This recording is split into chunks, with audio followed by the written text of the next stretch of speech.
আসসালামু আলাইকুম। আজকেও আমি আপনাদের সাথে নতুন একটি ভিডিও শেয়ার করতে চলে আসলাম। আজকের ভিডিওতে আমি একটা ফুলের বাগান করে দেখাবো। এটা একটি 6 মাস থেকে 1 বছর বয়সী বাচ্চাদের ফ্রকে আমি কাজটি করেছি এবং আমি সম্পূর্ণ বুকের অংশেই কাজ করেছি। এটা ফুলকারি বলেন কিংবা একটা ফুলের বাগানের মতো সুন্দর একটা ডিজাইন করেছি। খুব সিম্পল এবং সাধারণ ফোট দিয়ে আমি এই ডিজাইনটি করে নিয়েছি। আপনারা চাইলে এক বসাতে এই ডিজাইনটি করে উঠতে পারবেন। তো সহজেই করে দেখাবো আজকে আপনাদের সাথে। সেই ভিডিওটি শেয়ার করব। আমি প্রথমে সিলভার কালার গিলিটা জেল পেন দিয়েই ড্রয়িংটি করে নিচ্ছি। আর হ্যাঁ, দেখতে পাচ্ছেন এক সাইডে আমার আগে থেকেই কাজটা শুরু করেছিলাম। তখন আমার কাছে এই কলমটি বা কোনো ফ্রেম ছিল না, বাট আমার তখন খুব কাজ করতে ইচ্ছা করতেছিল, তাই আমি ফ্রেম ছাড়াই এবং পেন্সিল দিয়ে ড্রয়িং করে এই ডিজাইনটি করা শুরু করে দিয়েছিলাম। এখন যেহেতু আপনাদের সাথে শেয়ার করব, তাই আমি সিলভার কালারের জেল পেন দিয়ে ড্রয়িংটা করে দেখাচ্ছি, কারণ এটা ডিপ কালারের কাপড়ে খুব সুন্দর করে ফুটে ওঠে। এখানে আমি একটা নেভি ব্লু কালারের বয়েল কাপড়ের ফ্রক নিয়েছি। এটা 6 মাস থেকে 1 বছর বয়সী বাচ্চাদের ড্রেস। এখন আমি ড্রয়িংটি করে দেখাচ্ছি যাতে খুব সুন্দর মতো আপনারা বুঝতে পারেন। তাই যদিও আমি আগে পেন্সিল দিয়ে ড্রয়িং করে নিয়েছিলাম। এই যে এখন আমি লতা পাতাগুলো দিয়ে নিচ্ছি। দেখেন, এই ফুলের নাম কি দিব এটা আপনারাই আমাকে বলে দিন। আমি এটার নাম দিয়েছি ফুলের বাগান। 4টা করে পাপড়ি দিয়ে আমি একটা ফুল এঁকে নিয়েছি এবং অধিকাংশ পাতাগুলো নিচের দিকে দিয়েছি যাতে একটা বাগানের মতো লুক আসে। এখানে আমি সাদা, সবুজ এবং কুসুম কালারের সুতাগুলো ইউজ করে ড্রয়িংটি করব। দেখতে থাকেন। অবশ্যই সম্পূর্ণ ভিডিওটা দেখলে আপনারা খুব ভালো মতোই বুঝতে পারবেন আমি কেমন ড্রয়িংটি করেছি এবং কিভাবে আমি এত সুন্দর ফুলটি করে নিলাম। এই সাইডের অংশটুকু আমি আগেই করে নিয়েছিলাম। এখন বাকি যতটুকু আছে ততটুকুই আমি আপনাদের ড্রয়িং করে দেখাচ্ছি। এটা দেখতে পাচ্ছেন আমি কিভাবে আগের থেকেই শুরু করে দিয়েছিলাম। এই তো আমার পুরো ড্রয়িংটি শেষ। এখন আমি আপনাদের সাথে শেয়ার করব আমার পুরো সেলাইয়ের কাজটি।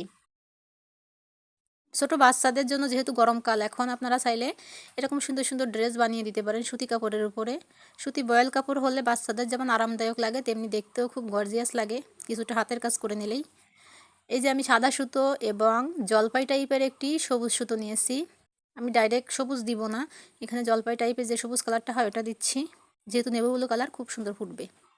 এখন আমি ডালের কাজটা শুরু করেছি। ডালের কাজের জন্য আমি ডালপড়ি দিব। দেখেন, ডালপড়টা তো আশা করি আপনারা সবাই পারেন। তারপরও যারা পারেন না, দেখলে খুব সহজভাবেই শিখে নিতে পারবেন। খুব সহজ একটি ফোর। এটা আমি সুতোটা 2 গুণ করে নিয়েছি। এখন আমি ডালপড় দিয়ে নিচ্ছি ডালগুলোতে। আমি খুব কাছ থেকে দেখানোর চেষ্টা করেছি, আশা করি আপনারা খুব ভালো মতো দেখতে পাচ্ছেন। আমি এই কাজগুলো আমার আত্মীয় স্বজনের ছোটো যে বাচ্চা আছে তাদের জন্য, কিংবা কখনো কখনো অনলাইনে বা অফলাইনেও আমি বিজনেসের কাজে এগুলো করে থাকি। আজকের এই ডিজাইনটি আমি নতুন করলাম, কেমন লাগলো আপনাদের কাছে অবশ্যই আমাকে জানাবেন। আর আপনাদের কাছে এই ভিডিওগুলো যদি ভালো লেগে থাকে অবশ্যই লাইক কমেন্ট শেয়ার করবেন। আর আপনারা চাইলে আমার পেজেও এই জামাগুলো অর্ডার করতে পারেন আপনাদের যদি ভালো লেগে থাকে। আমার পেজের নাম হচ্ছে মুর্শিদা ফ্যাশন। ফেসবুকে গিয়ে লিখলেই আপনারা পেয়ে যাবেন, বা এখানে কমেন্টসও করতে পারেন যদি কারো পছন্দ হয়ে থাকে কোনো ড্রেস। ডিজাইন অনুযায়ী কাস্টমাইজ করে দেওয়া যাবে। ছোটো বড়ো সব রকম ড্রেসেই আমি কাজ করে থাকি এবং মা মেয়ে ফ্যামিলি কম্বো এগুলো আমার কাছে পাওয়া যায়। এই তো আমি ডালপোট দিয়ে সম্পূর্ণ ডালের অংশটা করে নিয়েছি।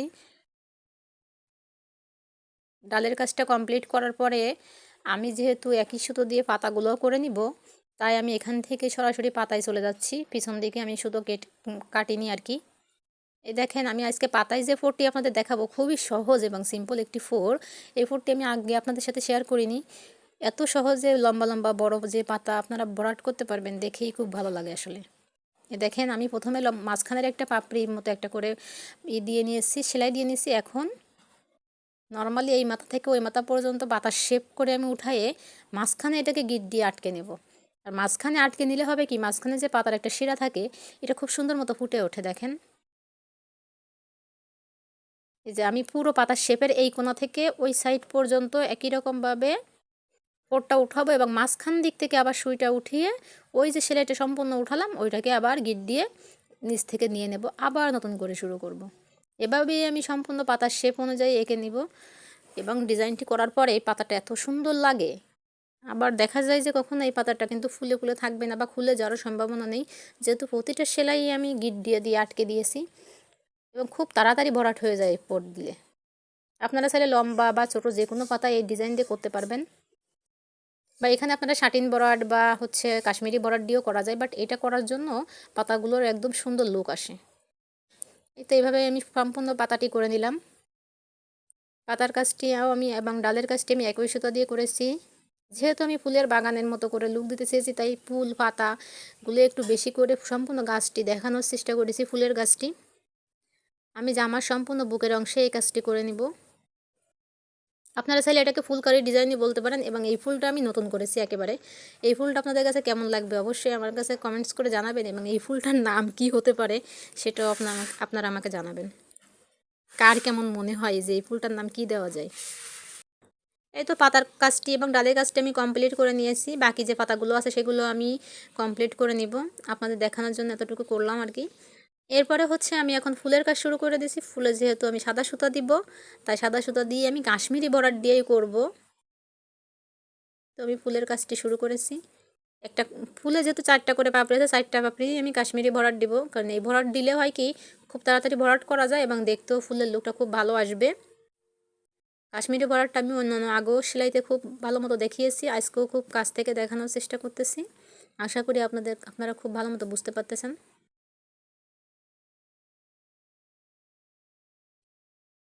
এই যে আমার একটা পাপড়ি প্রায় করা শেষ হয়ে যাচ্ছে।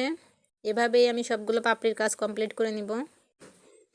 কাশ্মীরি ভরাট দিয়ে আপনারা যে কোনো ধরনের বড় ফুল ছোট ফুল সব কিছু ভরাট করতে পারেন। এই ভরাট সেলাইটি যেমন খুব সুন্দর মতো বসে থাকে, এবং ফ্রেম খোলার পরে দেখবেন কখনো এটা ফুলে থাকে না, যেহেতু মাঝখান থেকে গিট দিয়ে আটকানো থাকে, তার জন্য এটি খুব ভালো মতোই বসে থাকে। এবং আয়রন করার পরে তো আরও সুন্দর মতো কাপড়ের সাথে মিশে যায়, যেহেতু মনে হয় যেন একদম বুননের মতো। এই তো আমি দ্বিতীয় পাপড়িটিতেও কাজ করা শুরু করে দিয়েছি। এভাবে আমি দ্বিতীয় পাপড়িটিতেও কাশ্মীরি ভরাট সেলাই দিয়ে কাজটা কমপ্লিট করব। আর হ্যাঁ, এতটুকু কাজ আপনারা চাইলে এক বসা থেকেই একটু যদি ডেডিকেটেড হন কাজের প্রতি, খুব 1 ঘন্টা খানেকের ভিতরে সম্পূর্ণ কাজটুকু করে উঠতে পারবেন। খুব সহজভাবে আমি দেখানোর চেষ্টা করেছি। আপনারা চাইলে লতা পাতা একটু কম দিতে পারেন, বাট আমি যেহেতু ফুলের বাগানের ডিজাইনই আকারে করতেছি, তার জন্য আমি নিচের দিকে একটু পাতা বেশি দিয়েছি এবং বুকের উপরের দিকে হচ্ছে আমি ঘাড়ের দিকে আমি ফুলগুলো দিয়েছি।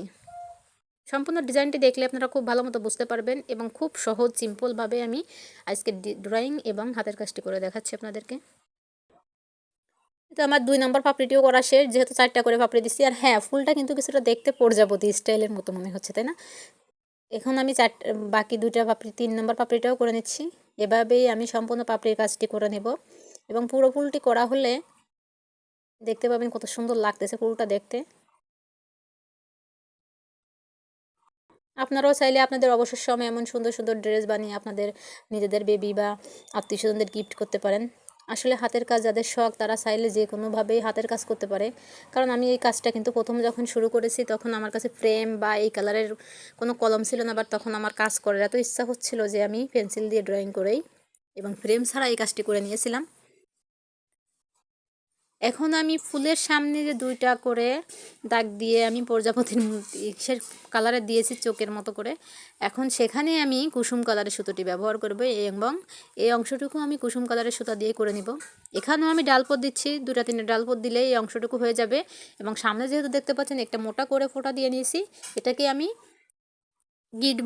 গিট ফোর বা হচ্ছে আপনি ওই ফ্রেঞ্চ নট দিয়ে আটকে নিব। এই 3টা করে ডালপট দিলাম। এখন এর মাথার দিকে আমি সুন্দর মতো একটা করে ফ্রেঞ্চ নট দিয়ে এটাকে আটকে নেব, যদি দেখতে কিছুটা। এই যে আমি একটা সাইড করেছি, এখন অন্য সাইডটাও আমি এভাবেই ডালপট দিয়ে তারপর হচ্ছে মুখে একটা ফ্রেঞ্চ নট দিয়ে নিব। 3টা করে ডালপট দিলেই আমার এই অংশটুকু হয়ে যাচ্ছে। এই যে ডালপট দিয়ে আটকে নিয়ে এখন আমি এর সামনে একটা করে ফ্রেঞ্চ নট দিয়ে সুন্দর মতো আমার ডিজাইনটা কমপ্লিট করে নিব। আজকে আমার ডিজাইনটা আপনাদের কাছে কেমন লাগলো? যদি ভালো লেগে থাকে অবশ্যই আমার পেজের সাথে থাকবেন, আমার চ্যানেলের সাথে থাকবেন, এবং লাইক কমেন্ট শেয়ার করে আমার পাশে থাকবেন। এই তো আমি পাতা ফুল সব কিছুই কমপ্লিট করে নিলাম। আমার জামার অর্ধেক অংশটুকু করা হয়েছিল, এটাই আমি আপনাদের সাথে দেখাতে চলে আসলাম। বাকি অংশটুকুর কাজ করে আমি অন্য কোনো একটা ভিডিওতে আপনাদের দেখাবো। এই হচ্ছে আমার জামার ফাইনাল লুক। কেমন লাগলো আপনাদের কাছে? যদি ভালো লেগে থাকে অবশ্যই লাইক কমেন্ট শেয়ার করে পাশে থাকবেন। ধন্যবাদ সবাইকে। আল্লাহ হাফেজ।